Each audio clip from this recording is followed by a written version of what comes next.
All right, so we are finally going to talk about curl. So this is 16.5. We're going to spend a couple days talking about curl, and then we'll talk about divergence. So let's first define curl, find the curl for a couple of vector fields, and then we'll kind of talk about why the name and where that comes from. So just sort of defining it first, if I have my vector field, notice we're going to introduce that third variable here today. So typically we were looking at PQ. So we're just introducing that third component, R. It's a vector field in R3. And the partial derivatives of PQ and R obviously all must exist. Then if that is true, the curl for my vector F will be the vector field. So curl itself is a vector. So just something to think about. And here's what it is. And it's a little tricky. So if you're copying this down, you want to make sure that you copy it down correctly.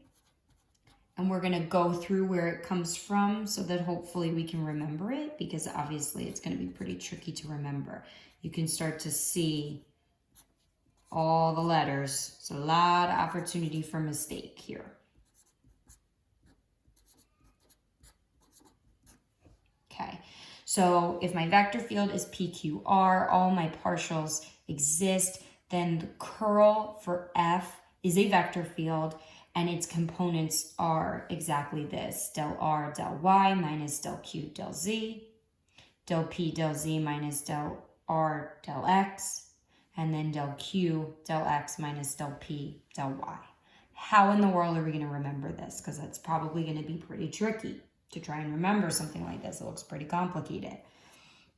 So we're going to think about a couple of things. Remember what del means with the triangle, right? So if we think about the gradient, when we found del F, right? Del F was the partials with respect to X, partial with respect to Y, partial with respect to Z.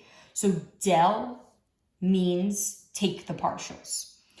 So I'm going to write del almost like it's its own vector. Without del F, without that F there, it's just going to look like this, right? It just means take the partials. And then if I had del F, I would take del F, del X, del F, del Y, right? So what we're going to do now is we're going to take that del vector and we're going to find the cross product of that and my vector F. Love me some cross product, right? So let's write this out. So I have my IJK.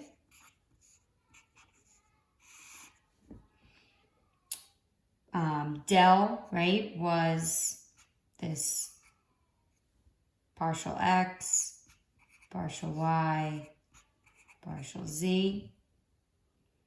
F, remember, is just PQR. So I'm just filling that in as my third line here, PQR. So remember, when we're doing cross product, I'm going to repeat the first two lines underneath, I, J, K, and then my partials. And now I'm going to go do my diagonals, right? So you can see, what do I have here? I have del R, del Y. I have del K, I'm sorry, del Q, del X, and that's in the K direction. And then I have del P, del Z in the J direction. And now I'm going to subtract all of the ones in the other direction. So I have del P, del Y is negative, and that's in the K direction. And then I have del Q, del Z in the I direction, again, negative. And finally, I have del r del x, negative, in the j direction. So once I put that all together, right, matching up my two i's, what do I have? Del r del y minus del q del z. I'm going to continue up here.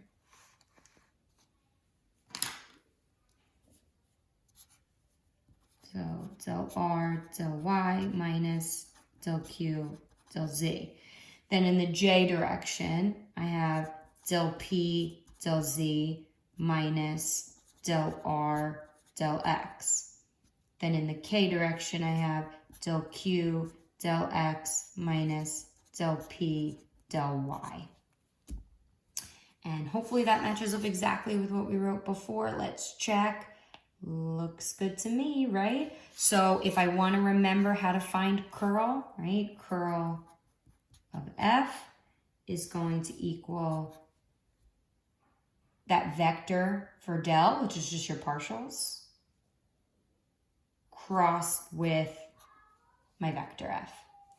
So that's something you probably want to write down, want to have, because that's going to be the way that you want to remember it so that you can generate that formula every time without having to memorize. Definitely don't want to try to memorize that. It's not going to come out good. So let's use that and let's try our first example for today. Here's my vector field F and I want to find curl. All right, perfect. So let's fill in, right? If I want to do curl F, that's just going to be del crossed with F. So let's fill that in. I have I, J, K. I have partial X, partial Y, partial Z. And then I have F. So X, Z, X, Y, Z, negative Y squared.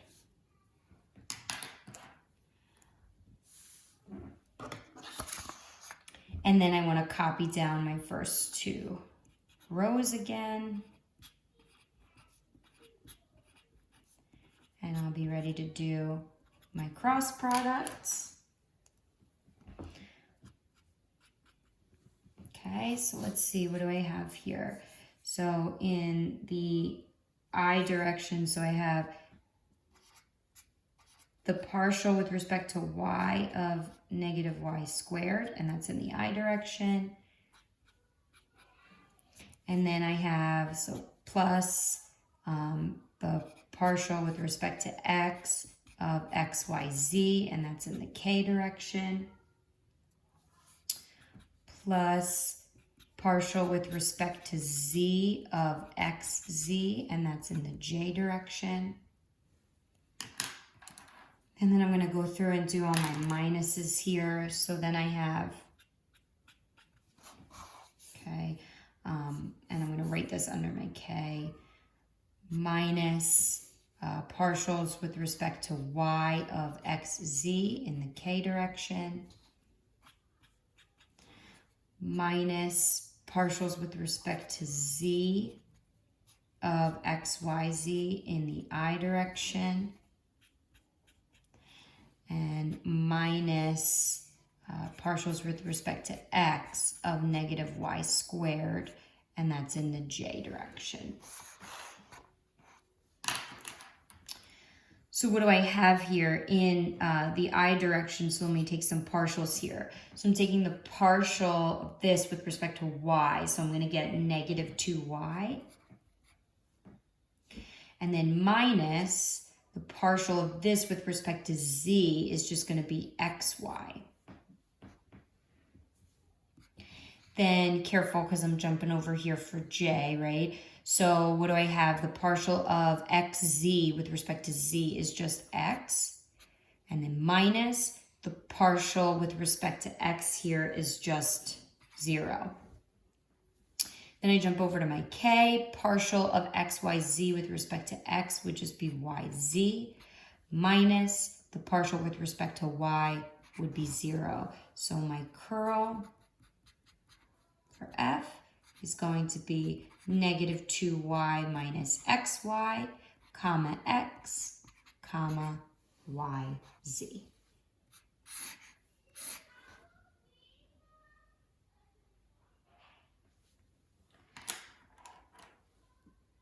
So I have a theorem for you, and then we're going to go through that proof. So our theorem for today says this. If f is a function of 3 variables and has continuous second order partial derivatives, the curl for del f is going to be the 0 vector. So we'll take a look at the proof of that. It's pretty straightforward. We're obviously going to be finding some cross products, right? And using that partial. And then we'll go through an example to end it for today. Okay, so let's take a look at our proof. We're trying to show that curl of del f, okay, is equal to the 0 vector. That's our goal. So how do I find curl of del f? Well, remember, curl means to take the del vector and dot it with this. Cross it with this, right? So this should be that vector crossed with whatever's here, right? Because curl of capital F was the cross product of this. So if I want to know curl of del F, I'm going to cross del with del F. And I'm putting that in parentheses because this in and of itself, right? Because you're doing, this is like 2 parts there, right? So just something to think about. So I'm going to write out my cross product and I'm going to find it. So I'm going to write out all my steps here for my cross product. So how am I going to write this? Okay, so it's going to take up quite a bit of space here. So I, J, K. Del, remember, so that's just, I'm going to do some different colors here for you. So del X, right? Y, Z. And then del F is del F, del X, del F, del Y, right? Del F, del Z. So I'm doing cross products. So I'm going to copy down my first 2 lines here.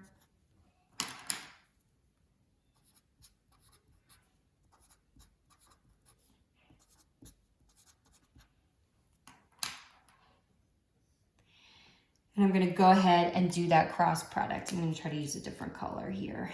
Okay, so I have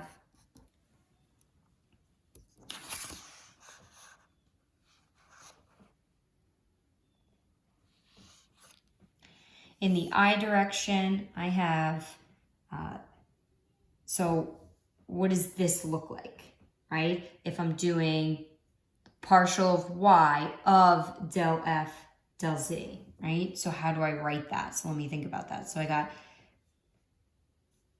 del squared, right? Like that, over, and it's del y del z.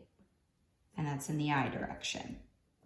Let me jump down and do in the k direction, right? So I'm going to have del squared f, del x, del y. And then in the j direction, I'm going to have del squared f, del z, del x.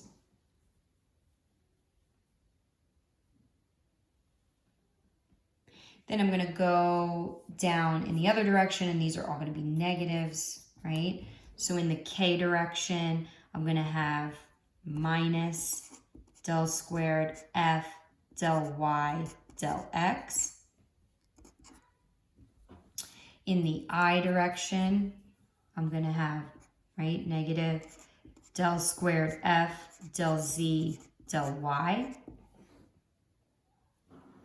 And in the j direction, negative del squared f del x del z.